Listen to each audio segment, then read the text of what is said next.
What's going on, Kim? Hey, Zach, what's going on?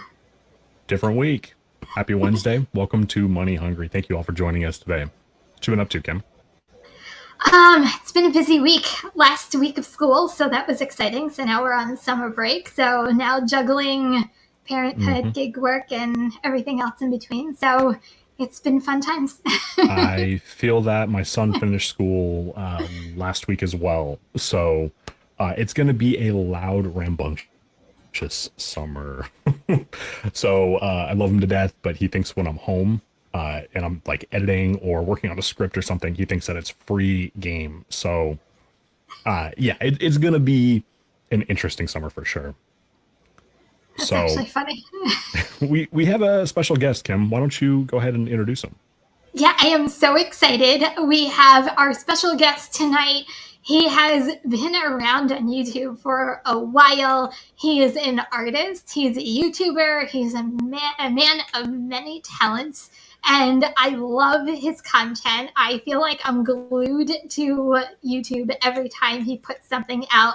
Especially his shorts are funny as heck. hmm So I am really excited to introduce Gig Life to our show today. So, welcome, Gig Life. Hi guys. What's going on, Thank you for man? that Welcome. amazing introduction. I So feel like tell a us a rock little star. bit about yourself, what you do in the gig economy, how you got started on YouTube, which apps you're on. Just spill the beans. Spill the beans. All right, let's start from the top. Which apps I use? I actually have quite a few. I just recently started doing DoorDash this year. I've been on the waiting list for a long time. I guess Mhm. since I'm in Austin, maybe there's a lot of dashers. I don't know. But I got DoorDash. I lost Corner Shop, which I cry about every day, which was a grocery app. I have Instacart. I have Roadie. I have Uber Eats, which is the app that actually got me started. So I guess bring it full circle on that. So I started doing Uber Eats. I want to say it was August of 2019. And after Uber Eats, I had got shipped and did it for about 2 months, got deactivated. Have no reason why, but does anybody know why you get deactivated from shipped? So I started seeing Ship taught me though. I will say the deactivation from Ship taught me that I need to multi-app and I need Mhm. to get more sources of income. So that was a lesson that I had to learn because I think if I had both of them, I probably wouldn't have made a YouTube channel. So I remember seeing um, these ride-alongs that kept coming up on my television when I never saw them before, which is very funny. So Sarah Elizabeth was one of the people who kept showing up. So I started watching her, and I was like, I wonder if she's actually getting paid to do what she's doing. And sure enough, I found out she was. So I was like, you know what? I'm going to make a channel. So it was December of that year of 2019. The last day of it, I went out, made a video, and I said, you know what? 2020, the first, I'm going to put this video up and see what happens. And the rest is history. Other than that, I've been doing a lot of art here and there. And that's kind of where I've been focusing more this year. So I'm trying to turn that into another gig. Since I got the gig apps, I have YouTube, I really want to start focusing on art because that's where all this kind of stemmed from, having more time for myself to do that. Because a lot of people probably are, who can do that kind of stuff. When you have a creative streak, you don't want to break it, right? So if I Mhm. have to be at a place at 9 when I want to draw and paint, that's where it gets kind of hard. So I've been lucky to build all this up to be able to have both. So I just want to make one more source of income, and that'd be my art. So we accidentally forgot to put your second channel, your art channel, in the description. How do people find it? You can just go to the Art Box TV on YouTube, all one word, and you'll find it. Okay. Or you go to my channel, and it's down at the bottom. Okay, cool. And where can people find you? I'm everywhere. I'm on YouTube. I have multiple Instagrams, and they're the same thing. So you can type in that gig life on Instagram, you'll find me, or you can type in Artbox TV on Instagram. TikTok, same place. I just started a Facebook group, and I mostly did that because that was another source of income before they got rid of the Reels program. But you can get paid for their ads on there. So if you guys make short form videos or even your long ones, you want to chop it down to something very interesting, put it on Facebook in their Reels section, and you can get monetized and make money that way. I don't think Interesting. I actually knew that. Yeah, they were actually paying great. It was, I think February is when they ended the mega program. So there was creators getting paid up to $30,000 a month for posting their reels. Ooh, Yeah, Really? if Wow. you hit a certain ooh. cap on playback, which we pretty much hit on YouTube already, $30,000 a month. I got in it kind of late, so I was in the $1,200 range, which is still fine. And I was hitting that every month on top of everything else. So get on Facebook and you can at least maybe get your some of the ad money that they're still giving out. Wow. So we actually have a slide. We do this every show. We forget to put up the slide for the special guest, so our apologies. I don't think I have it. Did I not put one in? No, not this week. You forgot again. My apologies. Apparently, I forgot to create that slide. So, Kim, what is Dash Roots? So, Dash Roots.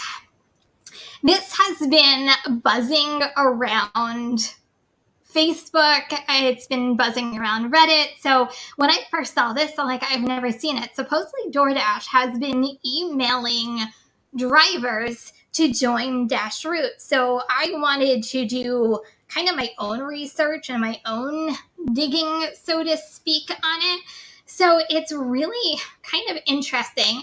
They are taking 3 groups. It's drivers, restaurants, and customers, and they're making a group out of it. And I'm actually going to read what each one is, because I think there's a little bit of an underlining agenda, in my opinion, DoorDash has with this program.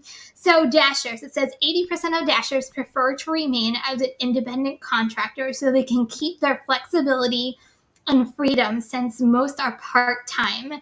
Dash Roots will amplify their voices in policy debates. Merchants, 83% of merchants agree that DoorDash helped them reach new customers. Dash Roots supports policies that allow merchants to grow and thrive, like unlocking new earning opportunities. And the last one is consumers. 86% of consumers feel good about supporting local merchants by using DoorDash. Through Dash Roots, consumers have a unique opportunity to speak out on policies that strengthen the local community and support the food access. And then it tells you ways to get involved with Dash Roots. So if you kind of go through each one of these, the underlining keyword in all 3 of these are policies. So do we see where this is going?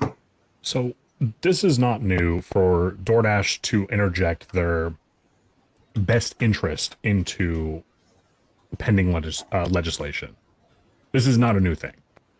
So now they're just making formal groups around it. So what do you think, Gig Life? I'm saying, and they gave it. I'm agreeing with Zach, and then they gave it just a pretty name. I haven't signed up for it yet. Have you guys?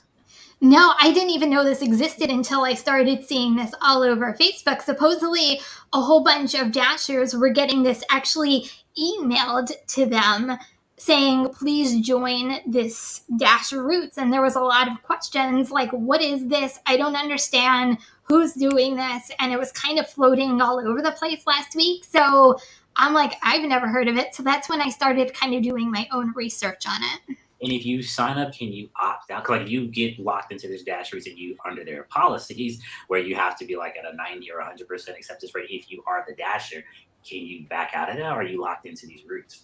I really don't know, but I know we didn't post this on here. I don't know whether you guys, hold on, can see this. So it's interesting because when you go to their website, can you guys see that? It's actually kind of a lady behind the Capitol building. Probably Photoshop. So it's clearly a politically motivated program. Yeah, So and then there's another one, just real quick, and only can see it too. 2 other guys behind the Capitol building. So to me, this just, I feel like DoorDash is getting a group together. So they have they can say to a whole bunch of legislations that are fighting transparency and a lot of things that DoorDash is for.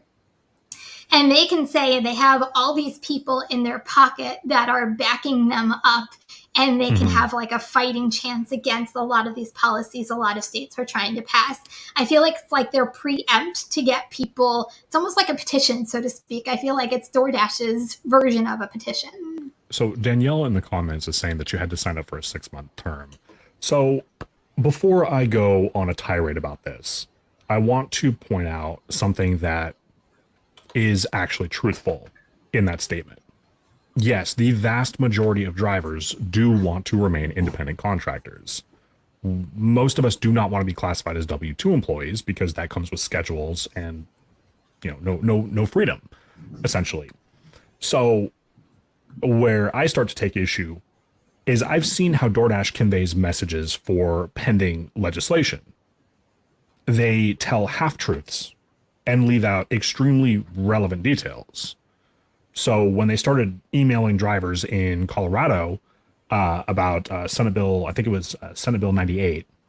Is that right? 98? I believe so. They did not at any point convey what that bill was actually doing. They just said, hey, this is going to increase costs for consumers, and that's going to lead to less orders for you. What they didn't say is, hey, this law will stop us from hiding tips, and you're going to get all of the information up front. So, seeing how they convey their messages here in my state, in Seattle, they put something out, I guess it was about a year ago now, something like that. And the Seattle City Council was basically working on a piece of legislation that would cap how much they could charge in fees for restaurants. So DoorDash took that and turned around and said, hey, they're trying to dictate, pricing, and you guessed it, less orders. So I want to know if you guys wouldn't mind dropping it in the chat. What is your opinion? Is this something that could be a good thing for drivers? Or is this just a waste of breath and DoorDash is just looking for the yes men who are willing to go to bat for them when some law is about to be passed that doesn't necessarily meet their business needs? I feel what do like you guys think about that? I feel like this is a smokescreen for the real issue. I feel like it is. They feel like they're getting DoorDashers on their side by putting in flexibility.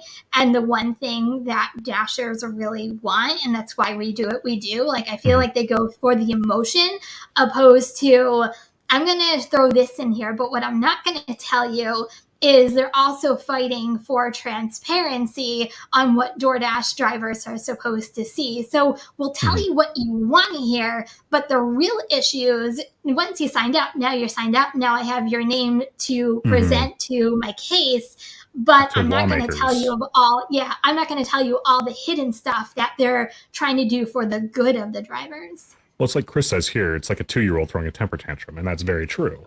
And it's worth mentioning that Uber also has a similar program. So it's not just DoorDash doing this. Now, in my opinion, DoorDash is by far the least transparent out of them. So, I mean, their true motivation, they'll never come out and say, hey, we want you guys to help protect our bottom line. But, that's just my perspective on that. But I'm just wondering, how did we get here? I mean, when I first started this, it was just not this complicated. And even on DoorDash, the reason why I haven't done many orders is just, like you said, scheduling. If you're not in a hot zone, you have to schedule yourself ahead of time. You have to drive to a hot zone. Uber and Grubhub, I can just sit in my house, turn on the app. If an order comes in, it comes in. If it doesn't, it doesn't. It's just so many things. That's stress on top of stress. We're already stressed out trying to get orders and make money, then have to deal with all these hoops we have to jump through. It's insane. I think it all boils down to the fact that they're not willing to raise the base pay to the point where it actually makes sense for drivers to take orders. So they have to play these games with acceptance rates, and they can't get their acceptance rates raised. The drivers aren't going to raise their acceptance rate if we could drive whenever we want. What's our motivation to accept? And it's like putting in these policies and all this stuff they're doing is like putting these policies. How much money they're spending when they could have just hit the bottom line with our base pay, and we all can be happy and move on from this. Yeah. I don't know. I just want drivers. The reason why I put this up here is I just really want drivers to be aware that to me, there's a lot of hidden messaging that DoorDash has. I feel like there's always a hidden agenda behind it. And I feel like this was a very hidden agenda that if you're new to DoorDash, you might think, ooh, this sounds like a That's really cool true. thing. I could, I can be involved with my community. I can, it sounds so enticing and so real, but I don't know whether they're being as truthful as they want you to know they are. And I just want people to go in it with eyes wide open, because I think there's definitely a hidden agenda behind this. And by the time you find out, it's too late. Yeah. So quick answer, and this question goes to both of you and everybody in the chat, just a yes or no. Kim, would you be interested in taking part of this program? No. Gig life. Absolutely not. And I that's rarely do DoorDash as it is, and I'm not signed up for anything. I don't like commitment. That's why I don't do the scheduling. That's why I haven't done Amazon Flex. When I want to do it, I will. And when I don't, I don't. Because my mind changes very rapidly. That's totally fair. And that's going to be a no from me too. Yeah, sorry, So, guys. all right. Sorry for the personal question, but do you guys believe that there are drivers out there peeing on houses or apartments in mass numbers? I know drivers are doing some weird stuff, so I wouldn't put it. I don't know mass numbers, but I know it's happening. Tonight we're going to look at two different examples of how the media approaches drivers. This is one of the ways that the media will frequently approach drivers. So I couldn't get the video of this, unfortunately, but there was a video that went with it. This is an Uber Eats driver who had just completed the delivery. Actually, matter of fact, you can see that the door is starting to open in that picture. And he appears to be taking a leak in the hallway in this apartment complex. So I see stories like this all the time. And Kim, you and I, no, actually, I wasn't on this one with you. So I did some research, some research on people's bathroom habits. And I was on a Para Roundtable. I was on a Para Roundtable months and months back, and the subject of drivers doing some questionable, unethical things came up, and some numbers started, floating around, and I'm like, there's no way. So I started doing some research, and I put out a poll of my own. Which Kim, can we pop that up? Yep. So this was a poll I put out. It says, have you done any of the following when delivering an order? Use the bathroom on or near a customer's house, yard, tree, fence, etc. Stolen a package from a customer's home, not their order, because that was a separate thing. Deliberately damaged a package, deliberately opened and then resealed a bag, or stole the customer's order. So I had 425 people that responded to this, and 93% said no. And I hate to even bring it there, but out of the 7% that did say yes, a few people commented and said yes, however, there was more to it that actually didn't make it as bad as the question, would have led you to believe. So, I mean, I'm sorry. Like, I gotta... Wrong is wrong? How else would you put it that way? I got a problem with the media, putting this image on drivers, right? Like 80% of us, 83% of us are full-time or have another source of income. And like, we're not just these fly-by-night people, right? Like, we've all been background checked. Hopefully, we're just doing this as an extra source of income. And most of us, it's not even our primary source of income. So I just don't see many drivers doing this. But the issue that I take is when the media takes one of these small handful of examples and runs with it like this. Because it's hot and it draws attention and gets people talking. It does. But I mean, also the flip side of it too, agreed. I wish they did not portray us in that light, but we shouldn't be in that light. You know what I mean? I mean, like, even if you had to pee, find a bush on the staircase, that's just crazy. Because people have to go up and down it all day, every day. So, right. And it's crazy to me that we even need to talk about stuff like this. But this is the stuff that trends when it comes to delivery drivers. Imagine what we haven't seen that people haven't caught. No. Yeah, remember the article what was it? The article last year where the woman, she went to the bathroom in a lobby in a garbage can. Was that what it was? I right? remember that. Yeah. Like, this isn't as bad, but they're like, I can see like an editor go, "Oh, I wonder if we should do something along those lines. Peeing could be Right. something along those lines. You know, I have never once had the media hit me up for turning around and going and getting something that the restaurant, you know, forgot to put in the bag, even though it's not my responsibility to at that point. Never had the media hit me up for that. You know, never had an article written about me for going above and beyond. What's that? It's not drama. Right. But now, see, here's the thing though. Think about how many what are those the Big Brother things that at the doorbell, the Ring doorbells. There we go. Think about how many of those exist that we walk in front of. Think about how many cameras record us on a day-to-day basis, right? If this were actually a widespread problem, you'd have hundreds of examples a day. But, you know, we get one every few months. So, all jokes to the side, this is like a separate conversation, but have you ever gone in you're anti-TikTok, but so Gig Life, you're not anti-TikTok. Have you ever just gone onto TikTok and just put in, you know, video doorbells or just Ring doorbells? How many? Everybody tonight, you have homework. Just go onto TikTok. I don't, because they just randomly come up anyway. I think TikTok knows my algorithm. It knows what I like. So I see quite a few just like random there's a lot. There's a lot. It goes on and on and on. And people come up asking for random stuff. Like, can I borrow? They didn't ask for sugar. I think they asked for some bread. It was a very random food item. And people, they're weird. So you are a fantastic person to have this conversation with.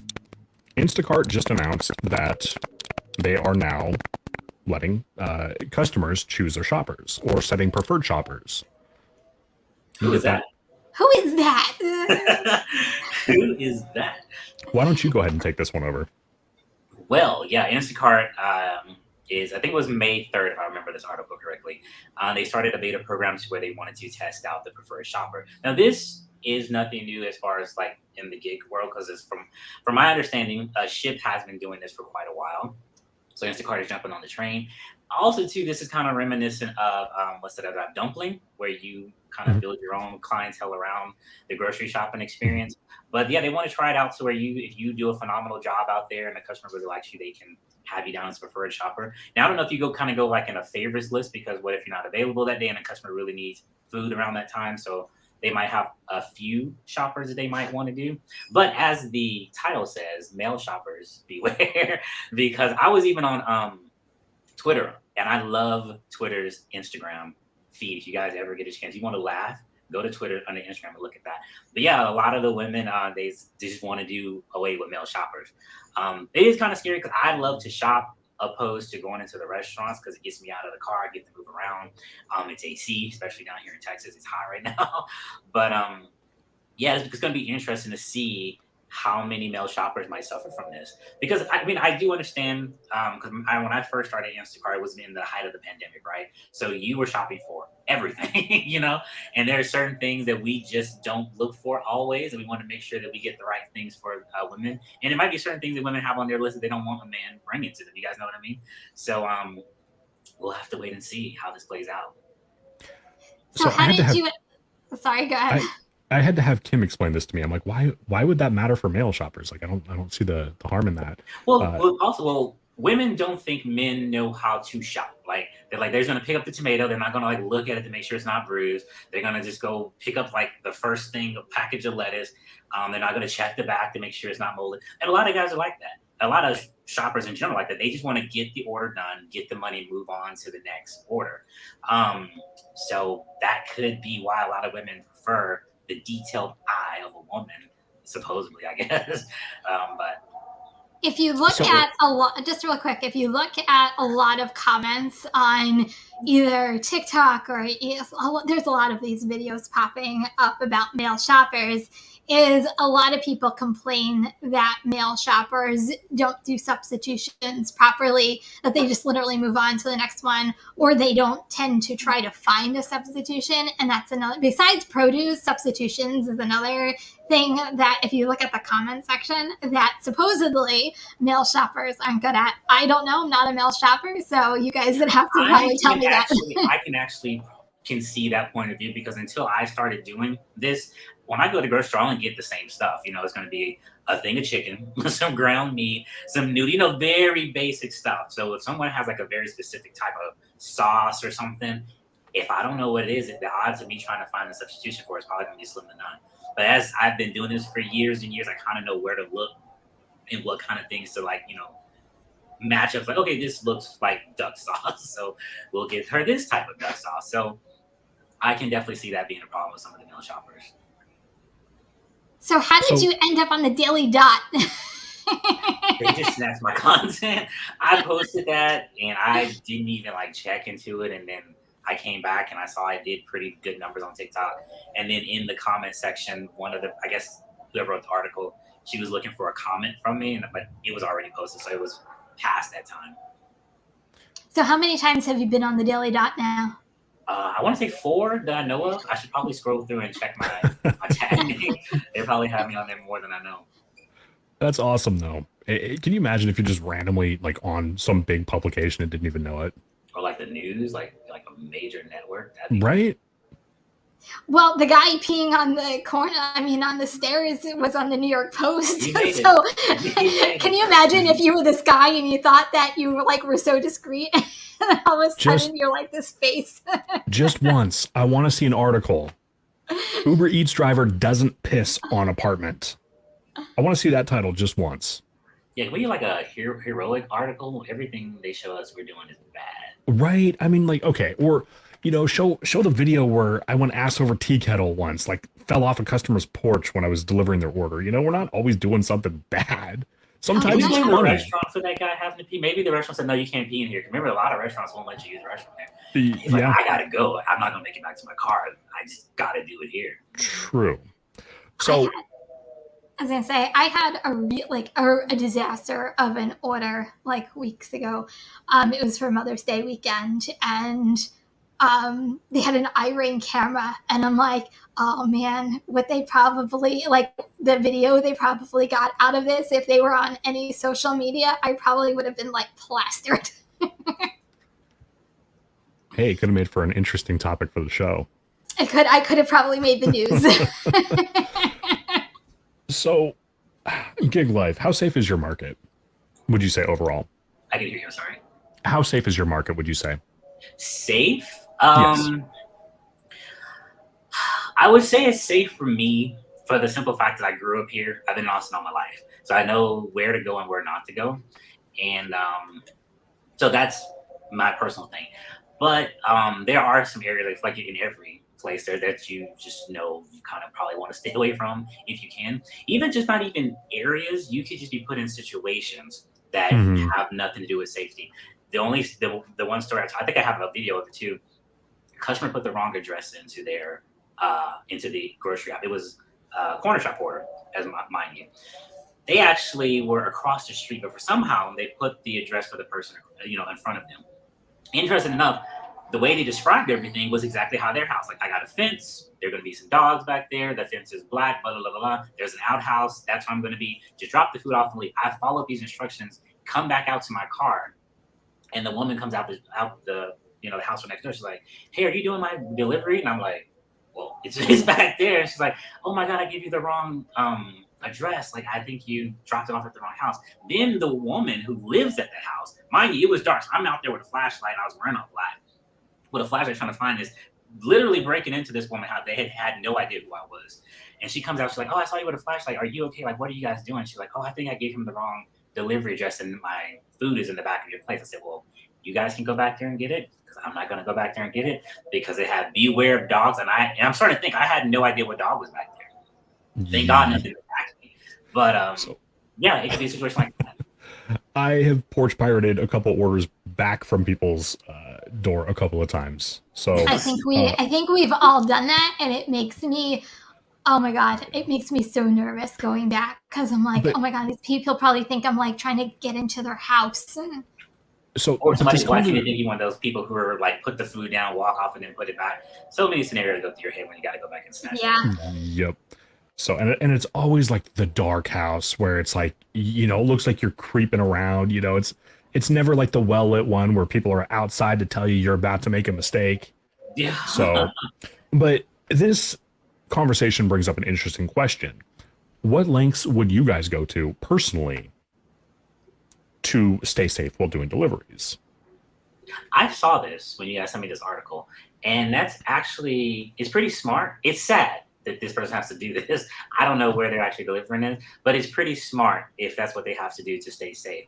And I'm only saying this because I think we all might have to play like a Transformer Decepticon role. Depending on where I am in certain places, my demeanor will change. You know what I mean? Like I have to, because I'll take a picture, and sometimes I'm on my phone hitting, complete, walking off to see what the next order is, flipping between apps. In some places where I know this is probably not the best place to be, I'll take the picture, phone goes in my pocket, and I'll walk to the car with nothing in my hand to show that I have anything to be a target, So if you have to disguise yourself to do this, I mean, it's extreme, because I would think if it's that bad, maybe we should be doing something else. But if this is all that you can do for right now.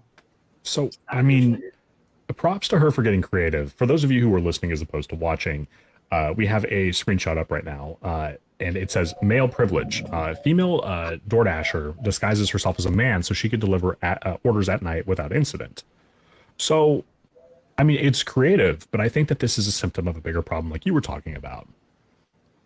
We shouldn't have to have people disguising themselves so they don't get harassed or attacked or whatever the case may be, Now, but, according to the article, she had a really bad incident once that made her go into doing something like this, to the point where she was sent to an empty parking lot and the guy was harassing her and she couldn't complete the order. Nothing harmed her, but it freaked her out.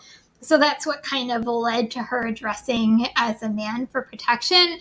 She says that you get better orders at night, so she doesn't want to miss out on going out at night, but is afraid as a woman to go out at night for this, danger aspect of going out at night.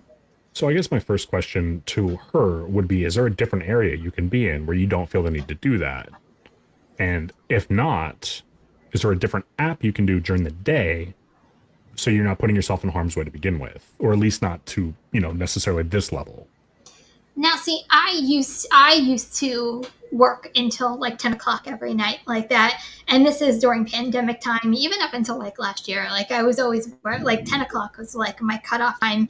And Mary's don't you, feel unsafe? And I've never, as a woman, felt unsafe, just because I know for me, I take my own safety precautions. Yes, anything could happen at any time. But if you look a victim, you become a victim. So it kind of, you have to know your surroundings. You have, there's so many things that you can do to protect yourself. But not once have I ever felt oh my God, I can't do this job at night or dress as a man. If that was the case, yes, Zach, I would and that was me. I thought to myself, probably about a year ago, okay, I need to think my strategy a little bit different. What app can I do to make me make more money so I'm not staying out as long? Hence, I found Spark, and that's when I started doing Spark. So there are other options. You just need to find it. But me, if I ever dressed as a man, I'm 5'0", I would probably still look like a woman, even if I dressed as a man at that point, because I'd be too short. So, sorry, I'm picturing that in my head. That could actually make for a fun Halloween costume for you. You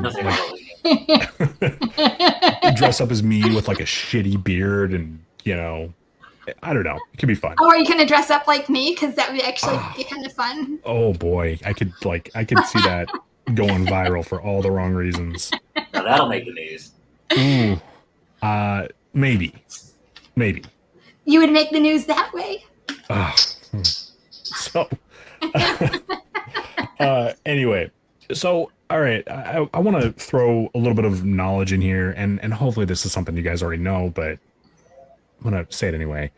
If at any point you're feeling sketched out with a delivery, it doesn't matter if you have the food with you or not. It does not matter if you just got to your delivery, right? If you see somebody in the window who's gonna come out in their birthday suit, get back in your car, turn around, and call support on your way back to the restaurant and tell them that you need to be unassigned from it. There is no amount of money that is worth your safety, and you are not committed to that order if there's a safety concern.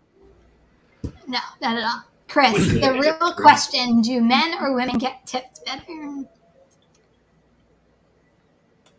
So I think in this industry, for us specifically, I don't know that really matters because it's almost every tip is, predetermined. So I think it's more luck of the draw than anything.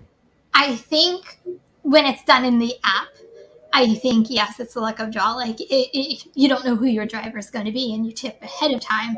However, now with, Uber Eats does it, and Doordash does it, you can now add tips after fact that could be a deciding factor afterwards, if that's the case.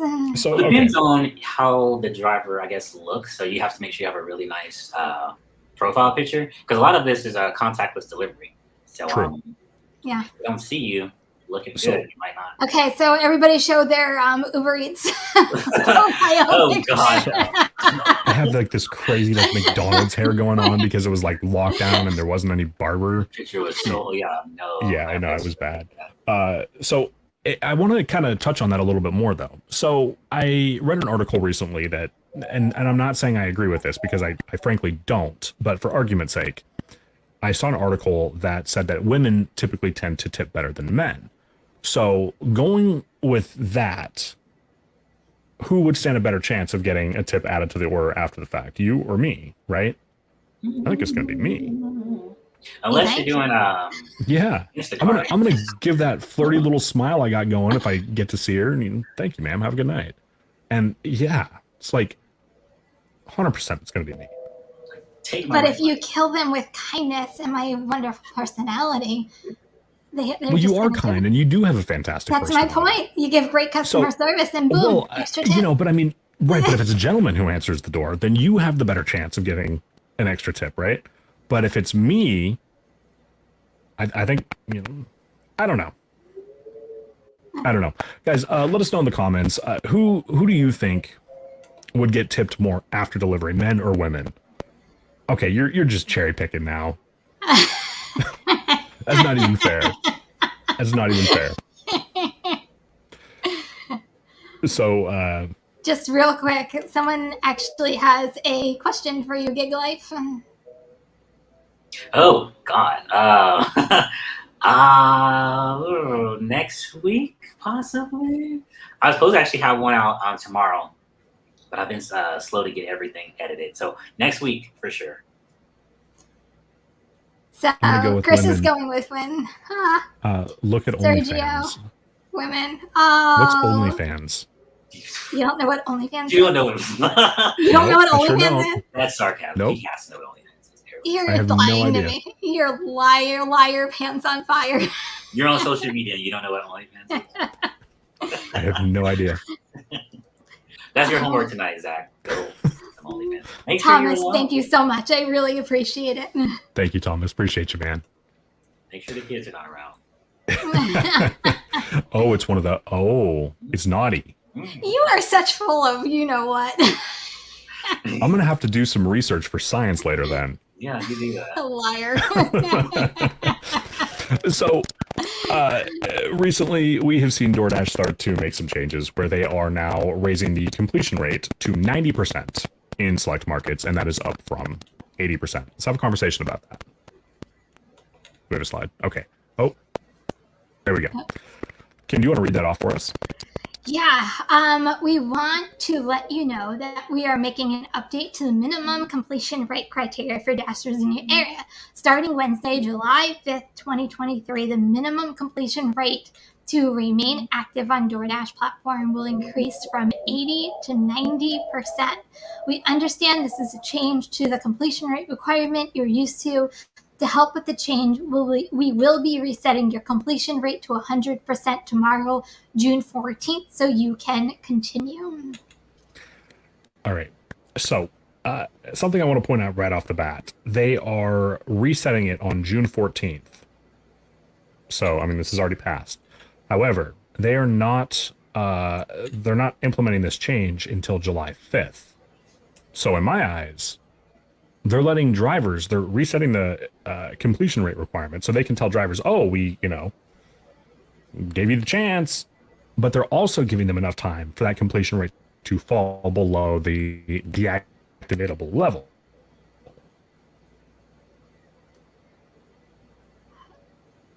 Now, see, Did my stuff cut out? yeah, Okay. it did. I was just waiting to see whether you were going to like come back with your microphone. Okay. I guess to me, it's not that big of a deal just because I always maintain a high completion rate. So, but if you're somebody who uses your completion rate to multi-app and, to get rid of orders to get onto another order, this could be a big deal. Yeah, So I'm with you. I try to complete the orders all the way through, unless it's like a massive catastrophe. But yeah, I don't see that being much of a problem. Now, acceptance rate, that's a different situation. they'll be fine, Serge. So I see this a little different from both of you. I do this type of work to make money. And if a better order comes along, is it doing the thing again, Kim? The high pitch thing? Yeah, it's crackling a little bit. Okay, all right. Continue this real quick. I'm not doing this episode. I'll be right back. No, you're good. So I don't know. Me personally, I just don't see it real. I hardly personally ever cancel an order. I just feel like if I took an order, I commit to it. But I also know multi-appers out there that will take a DoorDash order, and if an Uber Eats order comes in, or even a better Grubhub order, they'll be like, nope, cancel, and moving on to the better order to make the most amount of money you have for the time you have out. So I kind of get both sides. So if you're one of those drivers, like, let me know in the comments just to see whether you are one of those drivers that this really would affect you. What do you think, Giggles?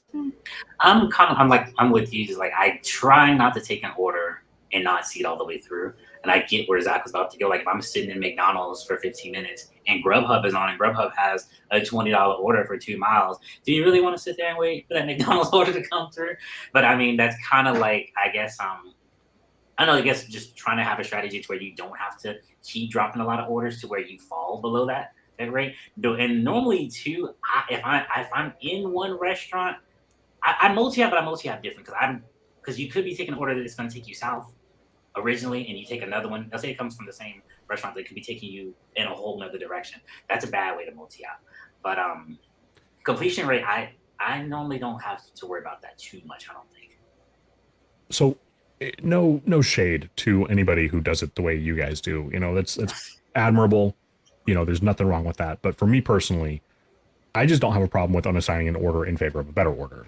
So I view that as like, I only have so much time to get out there and make my money. So if I'm working on a $8 DoorDash order and it's going, let's say 3 miles, right? But then Uber Eats comes along and they're like, hey, we're going to give you 11 going 2 miles.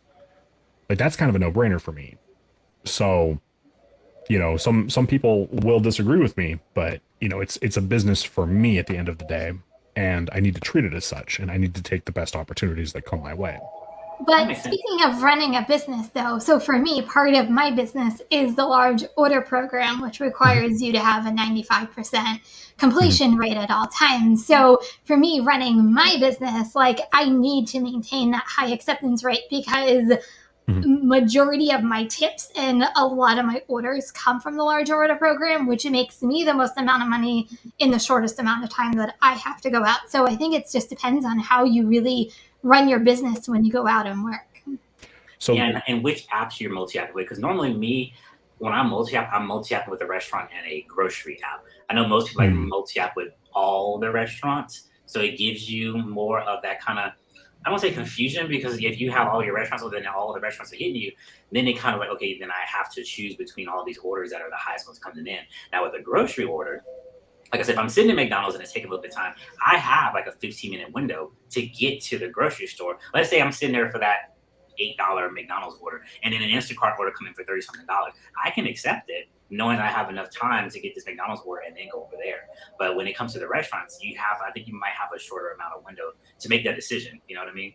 That's kind of how I normally multi-app. It's between 2 different categories.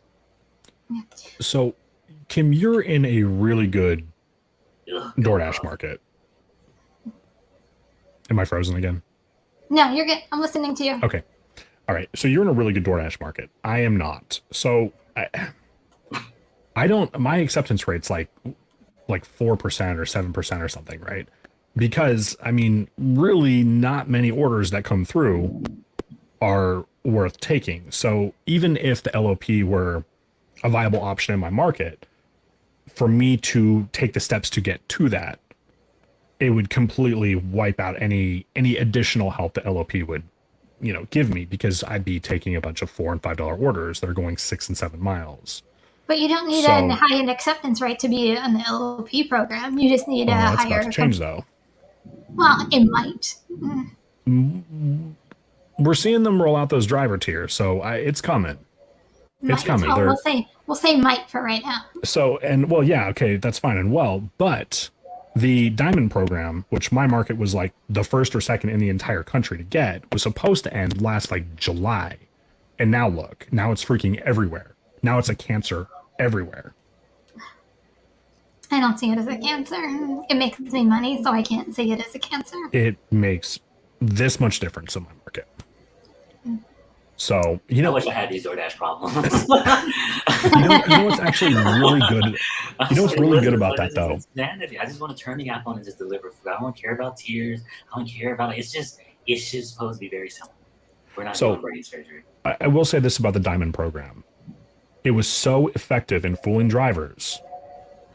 And they're so excited to have those status symbols that most of the time don't do anything for them, that there's fewer Uber Eats drivers in my market. I have less competition on Uber Eats, the app that actually pays substantially more in my area.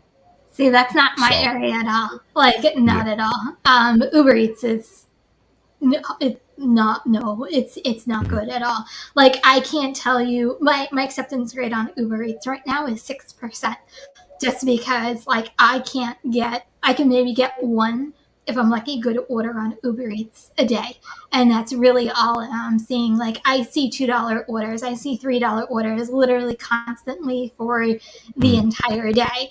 I don't think drivers are duped by the Diamond program if it's working for them and it's making them money. Like, for me, the Diamond program, it's making me money. Like, I'm very fortunate. I am in a really good DoorDash area that I can maintain a high acceptance rate, but it is definitely market specific and driver specific.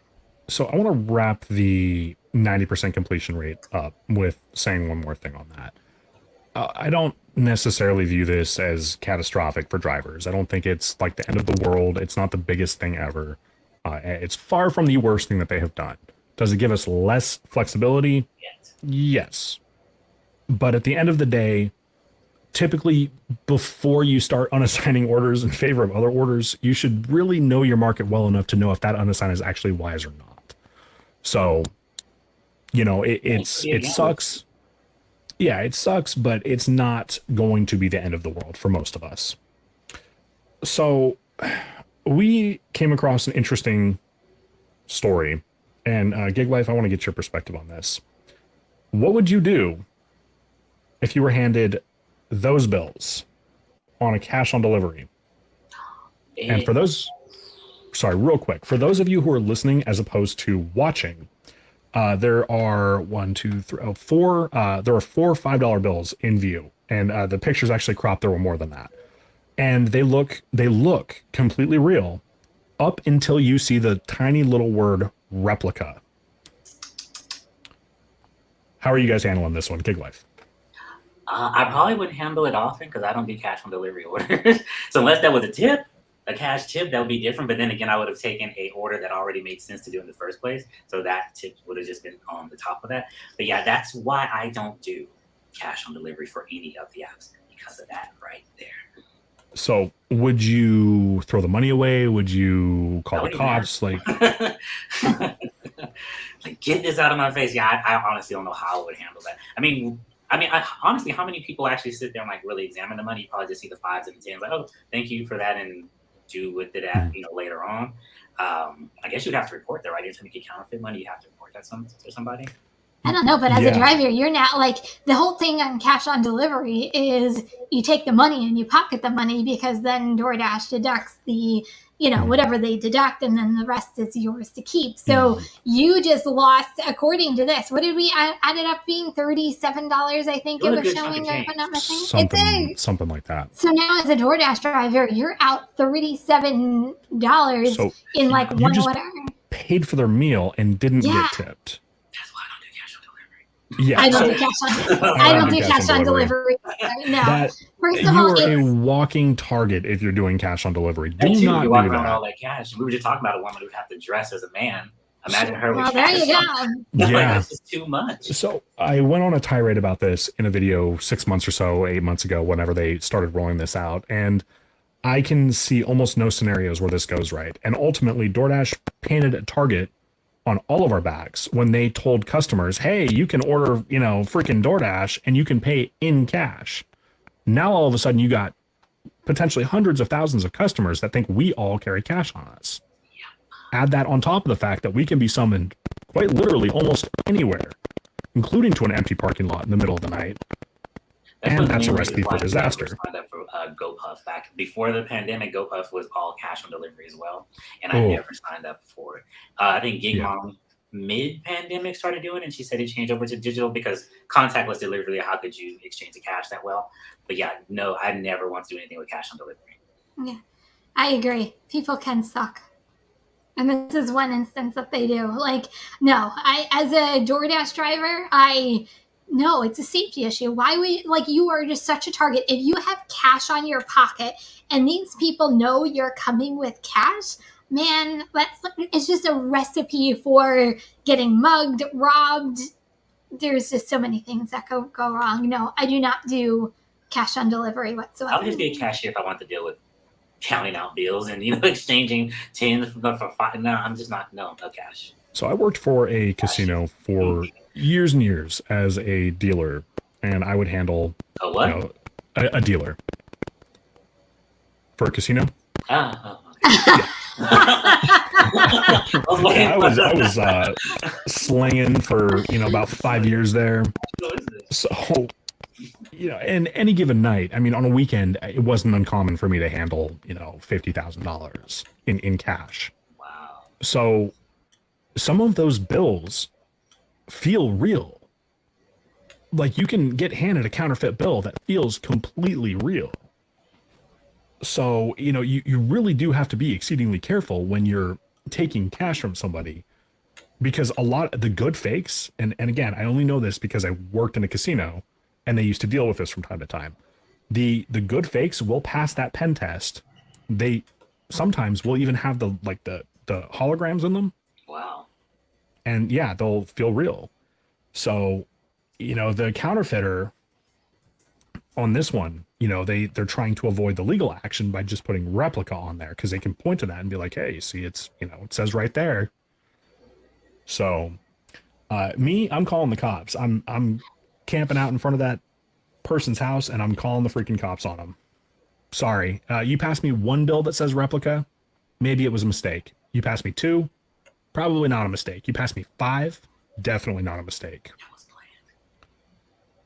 Yeah, no, they did it on purpose. It's totally on purpose. It's one thing. Say without, you go to, it could be a counterfeit. Honestly, could be anywhere. You can just go to a retail store and you pay in cash and they give you back, $2 or $3, and you have no idea it's counterfeit because they got counterfeit, and it kind of gets exchanged back and forth. But the entire order, that $37 in cash, no, that was done on purpose. So the craziest counterfeit that I ever saw was actually a 50-cent piece, of all things, if you can believe that. No, I take that back. It was a golden dollar or something like that. And they had, the two sides of it were, very real looking, but they had hollowed it out, and there was actually a peso, some kind of a Mexican coin in the middle of it to weigh it down. Oh, that's creative. So I know. I'm like, dude, who counterfeits a freaking dollar coin? Who does that? Who has the time to do this? Seriously. That's a lot of energy. So, yeah. Anyway, so I mean that's just my take. I'd be calling the cops, but yeah. But when I was in retail though, we would see more counterfeit bills in lower bills because they were harder to detect. It's easier because in retail, you're trained to look at 50s and hundreds because that's obviously more money. You're really not trained to look at dollar bills, fives and tens, but a lot of counterfeit would come in that way because it would be so undetectable because people weren't looking for it. Yeah, that's fair. So, I mean, despite DoorDash painting a target on our backs with cash on delivery, I think we can all agree that the gig apps are a really good opportunity for more than just your average person. Really, anybody can get into these apps and make a little bit of extra money when they need to, including pro ball players. I love this story just because I'm a Yankees fan. I'm a huge Yankees fan. So I actually found this, and it was really, it's a really cool story. Oswaldo Cabrera, who is a New York Yankee, he was in the minors during 2020, and they canceled the minor leagues during the pandemic, and he still needed to pay for personal training. So what does he do? He actually worked as an Uber Eats driver, an Amazon Flex driver, and a DoorDash driver during the pandemic to pay for his personal training. So he can still, like when the pandemic was over, he can go back to playing ball minors and hopefully make his way up to the major leagues, which I think was actually pretty cool. That's awesome. Yeah. So you just never know. During the lockdowns, I saw some folks dressed up in suits and ties out doing DoorDash and Uber Eats. Oh, yeah. You never know. The pandemic, there was a lot of people out there with us doing that. Yeah. You got some professional folks who are... Even you hear of even actors and actresses, because obviously they didn't work during the pandemic either. And granted, it was, probably like B and C actors at the time, but, they would go out and do Uber Eats, DoorDash, any one of these just to, go until acting started back up. Or a lot of people turned to this when no money was coming in, because let's face it, a lot of companies' jobs just said you're furloughed. At least my company furloughed, I can't tell you how many employees until it was over, and I mean, your job was secure, but you weren't getting paid, so you had to do something. Can you imagine if freaking Brad Pitt showed up with your order? Or like Angelina or something like that? That'd be awesome. Probably wouldn't even believe it was them. That'd be crazy. Right? I don't think it really applies to millionaires. I think it's more the, commercial actors, the, soap opera actors. You might get bored one day. Like, I'm going to do Yeah, I mean. Really, Brad? Yeah, I'll be back. They do, famous actors do everyday people stuff too, right? Like, you never know. I mean, like if I were loaded, I would still go out and drive from time to time because I actually enjoy the work. It's a way for me to decompress, not deal with any BS. Don't have to answer to anybody. Just go drive.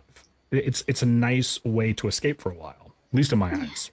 There was a city that you never would see. Yeah, this isn't gig related, but during the pandemic, so Bon Jovi has a restaurant in, my surrounding area. And during pandemic, he would open it up once a week to those who needed to be fed. And when he opened up his restaurant, he would actually work in the restaurant and actually be a dishwasher for the restaurant for the entire day, just to open up his restaurant to people who needed it. So it's a really cool. I mean, you have celebrities doing stuff like that all the time, which I think is like really awesome when they give back to the community. I gotta agree with Chris though. I think Scarlett Johansson delivering my meal would definitely be a good choice. My luck, if that were to ever happen, I'd like that'd be the time I'd mark leave it at the door. I'd totally shoot myself in the foot. Yeah, wouldn't that be something? You just hear walk away, you're like, So, what is the worst thing that you guys have personally witnessed a driver do? Oh, man. That's a good question. I can face to face or on these videos that we see every day on social media? Like in person. I can go first if you guys want. Yeah, why don't you go to that? You go and I'll have to think of mine. I have seen a driver who had a car that legit looked like a trash can. Like we're not talking just like random possessions. We're talking like bags of garbage in the car. So I saw yes, that like once. that. I've seen people smoke in the car. I think that's pretty bad personally. And really big, drooly, slobbery dogs in the car with them. Yeah, I mean, I see common things. Dogs in cars. I see cars that people should not be driving food with because the insides are so disgusting. And even during pandemic times, a couple of times people came because I ordered myself and I'm like, oh, I can't believe my food was in there, type of I don't thing. blame you. Yeah. I'm trying to think, I see stupid stuff kind of all the time. You see people with like 4 different phones, and 2 of the phones have like 2 DoorDash accounts, and one has an Uber Eats account, one has a Grubhub account. Mhm. So they're moving different accounts somehow. You see just kind of like crazy things out there. Have either of you seen a driver eat customers' food? Besides in the news, no. Yeah, not with my own eyes. So we've got a slide for that as well. Kim, why don't you go ahead and read that off when we get that pulled up here? I might have to pull this up on my end because that is just way too small. Bear with me. Okay, it says DoorDash eating food. Have any of you ever seen another Dasher eating food? I picked up an order from Red Robin today. There was a Dasher that walked in with me. He took his order and left. The hostess went to grab my order, so I was about 45 seconds behind him leaving. I get out of my car, and the Dasher was in the car to my left. As I sat down, I look over, and he was eating fries out of the order he had just picked up. We made eye contact. He shrugged and drove off. I've never seen anything like it. I should have gone back to Red Robin, I know, but I was in shock and I didn't even think about it. And there was an edit. Do you people not read the other comments before posting? Yes, Red Robin sometimes gives free drivers free fries. This wasn't the case. I watched him walk in and walk out, and it was highly likely he was picking up. It was not highly likely he was picking up his own order while carrying a DoorDash bag and picking up 5 or 6 entrees. It was a huge order. So that's a little bit of driver knowledge, a hack, if you will. So that is actually a thing. Red Robin usually will give you free fries if you ask. Yeah. So they haven't been advertising that at my Red Robin for the last like year and a half, but if you ask, they will typically still do that. So for those of you who didn't know, you're welcome. I don't have a Red Robin by me, so What? yeah, I don't have one by me. Okay, all right. Well, just like you don't have Dunkin' by you. Who doesn't have Dunkin'? Me? Yeah, I have one like right down the street. I know. Thank I you. got about 47 Starbucks. Yeah, they're on every corner. Yeah, the local shops are better anyway. So what would you two do if you saw a driver eating somebody else's food? I'd probably go back into the restaurant and say, hey, listen, did you know your driver just did blank X, Y, and Z? Because then they can put it in their app. They can do everything on their end. That way I really don't have to get involved. I'll be honest. I'm like, I don't want to get involved. But the restaurant can get involved for me. So I would honestly put it on them and have them deal with it. So, I was going to say, I wouldn't even know what to do, but you point out a good thing because the restaurant have a connection to DoorDash, and after me, I definitely wouldn't go like bang on their window like, stop eating the fries. Like, I don't know. You can't really call DoorDash because what are you going to say? I don't know the Dasher's name. I don't know, I don't know any information. I mean, you can say I just picked up from Red Robin. I don't know what other order came from there, but you really don't have any information to report to DoorDash. At least the restaurant has their tablet and they can see who the last 2 drivers that picked up DoorDash were. That's a good point. So I think that we all 3 of us, educate other drivers on best practices, do this, don't do that, so on and so forth. And I think that any one of us would be appalled if we saw another driver doing this. Yeah. I have actually reported a driver once for something similar. Nice. So I did. Yeah, I was like, well, because it cost me money. And so when another driver costs me money, it's a problem. So what had happened was I was waiting in my waiting place and I was doing my cherry picking thing. I was declining bad order after bad order because I knew it's a weekend, the weather wasn't great and there's something better coming around. So something better came around. Got a really good Uber Eats delivery. It was like something like 15 sushi rolls and it was delivering to like a fancy ass hotel. Not just fancy, but a fancy ass hotel. Nice. So yeah. So I'm like, score. So I show up. I check in with the hostess, and she goes and she checks on the order. Then she calls somebody else over, and they kind of are like looking around, and then they both walk around to the computer, and then somebody else comes up, and they're all like looking back and forth, talking to each other, and I'm like, ah, crap, here we go. So they come back and they're like, we're kind of confused. Somebody just left with that order, saying that they're the driver a few minutes ago, and now you're here to pick it up. Like, well. And I like moved the thing around so they could see it wasn't a screenshot. Like, that driver just stole the order then, because they clearly unassigned it and now I have it. So I called support, which,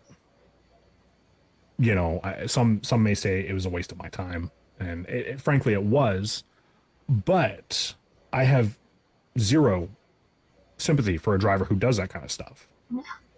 So they cost me that order. So you said it was it Uber Eats, you said? This one was Uber Eats, yeah. So that means you only got like $3 for it. I think I got 4. Oh, they were read the riot act over that. Yeah. So they had confirmed for me that the driver before me had accepted it and unassigned it. So they confirmed my suspicion that they unassigned it, kept the order, and they were now chowing down on somebody else's meal. So if I saw this and I was pretty sure that they were actually eating somebody else's order, yeah, I'm reporting them to the company themselves. I just don't have it in me to do that to a customer's order. I mean, I've been delivering, just like going, especially like when it's busy, and I'm hungry as hell. And I never, what, that bag of whatever looks really good. Let me just take one. And I just don't ever look at it like that. And I don't see how people can do that. Right. You know what I have done though, is I've been like, man, that smells delicious. And then I'm done driving. And then I myself will turn up. I'll like take a look at the customer's name or whatever on the receipt. Like, hey, can you pull up the order for whoever, right? Like Johnny B, and tell me what they ordered, because I want the exact same thing. Yeah, I'll go back and try it. So I've done that before, but I not even a fry. I've never even nicked a fry from somebody. Never. No. I've learned through all these years, and I've always done this. I always eat before I go out. So I never am hungry when I'm driving. Maybe towards the end of the night I am, but I always eat dinner before I go out. I always eat breakfast before I go out. And even I've learned now that when I'm hungry, I stop and I go home and I eat lunch and then I go back out. Like, it's not like, it's just so unethical. Like, I don't understand it and I don't get it. So I don't know. It's just something I personally would never do or even think about doing. Yeah, not even think about doing. So I want to respond to a comment here real quick. So Uber will not actually resend the order. I tried that because I wanted the order for myself and they would not do it. They said that the customer had to cancel the order. But that was my assumption too. In the past, I've had other companies resend the order without issue, but Uber apparently no longer does that. So I really got shafted on that order. And so did the customer ultimately.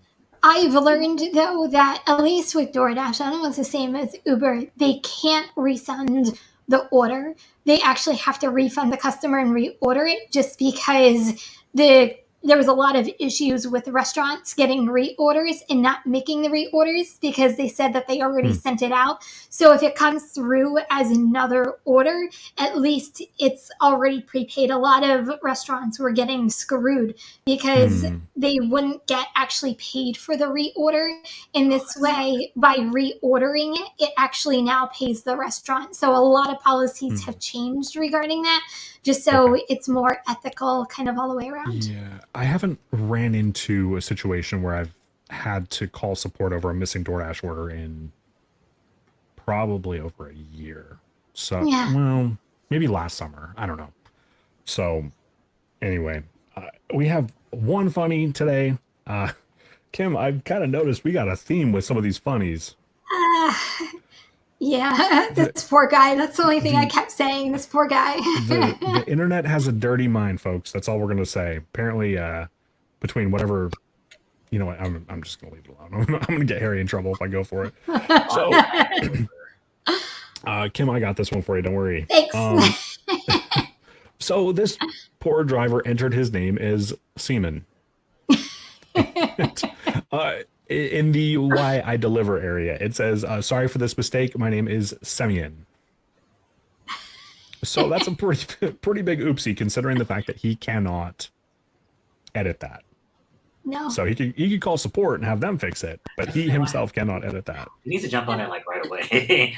So I would have called support like immediately. Like I would have never taken an order with a name like that. When I first did Uber Eats, that's why I was saying at the beginning of the show, like everybody show their Uber Eats picture, because you take that picture because you want to get on the platform, but you don't realize that like that's your profile picture and it's going to stick with you like forever. Forever. So, while we're talking about this really quick, I want to show you guys. So keep in mind, this was like right towards the beginning of the lockdowns when you couldn't get a haircut, all right?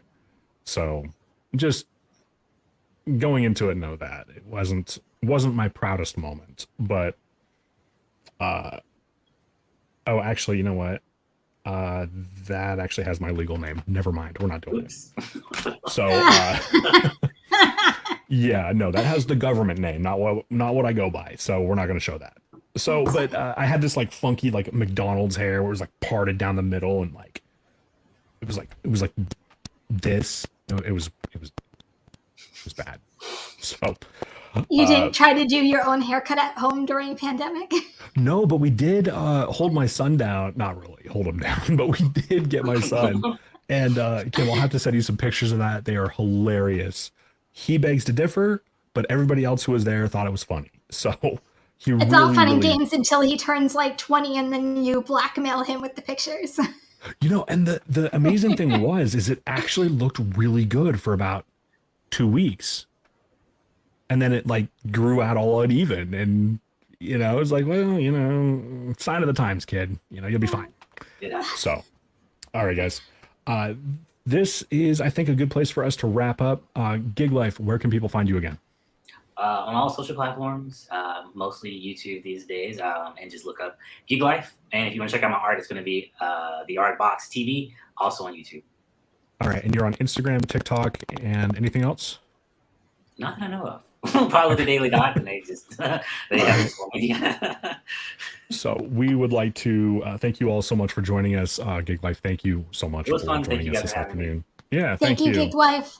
All right, guys, we will catch you next Wednesday at 5 p.m. Pacific, 8 p.m. Eastern. Take care.